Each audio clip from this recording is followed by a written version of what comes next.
Well, my next guest became famous on Wall Street and Main Street as an early voice warning of the dangers in the subprime mortgage market. He subsequently wrote A Colossal Failure of Common Sense, which rocketed to the top of the New York Times bestseller list and has become really the ultimate risk manager's guide. Joining me now, founder of the Bear Traps Report, Larry McDonald. And Larry, I do want to let the audience know you have a new book coming out, How to Listen When Markets Speak, on March 26. By the way, the subtitle, Risk, Myths, and Investment Opportunities in a Radically Reshaped Economy. I got to tell you, you said it all right there. And I think one of my big worries, Larry, is that so many folks in charge don't seem to be worried. Your thoughts? Well, the big thing, this New York Community Bank bombshell disaster, it's a small bank, but it speaks to a greater problem. When the Fed promises, for about a year now, people have been expecting rate cuts. And if you look around the banks of America, especially the super regionals, there's a lot of risk teams, I believe, and we saw this in New York Community Bank, they were like hoping and hoping and hoping for rate cuts. And then when they never came, the books are mismarked by a lot. And so the OCC and the FDIC went into New York Community Bank and they found a lot of mismarkings. Then they forced this capital raise with Steve Mnuchin came in. So at the end of the day, there's never one cockroach. In other words, right now, the OCC and the FDIC, we believe, and we hear from our institutional clients around the world, they are looking at a lot of other super regional banks. And the way the super regionals are performing versus the S&P, Charles, is just mind-blowing. You've never seen it outside of a financial crisis. We're talking like 40 to 50% underperformance versus the S&P over the last year for some of these super regionals.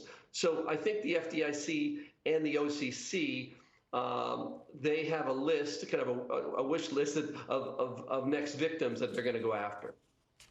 So, I mean, with that in mind, then, I mean, it sounds extraordinarily ominous. I do want to, without giving too much away, I do want to share from your book some of the key bullets with the audience. We're going to put them on the screen because, I mean, we're looking at global systemic risk, global economic outlook, China being the epicenter of risk, unimaginable debt. I mean, that's hard. That's amazing coming from our country. And the rise and fall of emerging market economies. I just had this conversation earlier with Nick Collas on how much they've underperformed that stock market because these economies don't have anything going for them per se.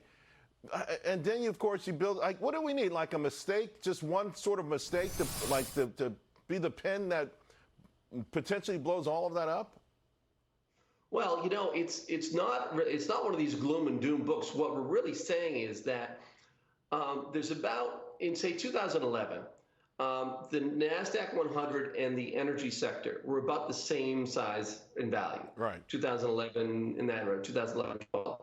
Now the NASDAQ 100 is almost 16 trillion larger than the energy space. And take NVIDIA, for example. NVIDIA is 2.3 trillion.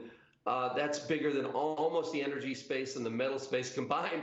And if you look at the terawatt hours, Charles, the terawatt hours that are going to come out of this growth cycle for artificial intelligence, they're just the size of Germany. You're talking about an incredible amount of energy demand. Right. So in other words, if you believe the analysts and say, okay, NVIDIA and these AI companies are on this growth trend, what the analysts are doing is they're not looking at the energy consumption. Right. And so a lot of times with secular changes and big technology booms, a lot of times the best trades are kind of behind the surface. And right. We saw this with the .com. Remember, you were a youngster back then, but I lived through it in the .com bust. Like everybody thought Lucent and Global Crossing were to be the big winners, right? In the end of the day, it was a lot of other companies right. Like Match.com right. and Google. So, right. So at the end of the day, there's tremendous opportunities ahead. All right. Hey, Larry, congratulations. I can't wait to read the book myself, and hopefully you can come back on and talk about it a little bit more. Thank you very much. Thank you, Charles.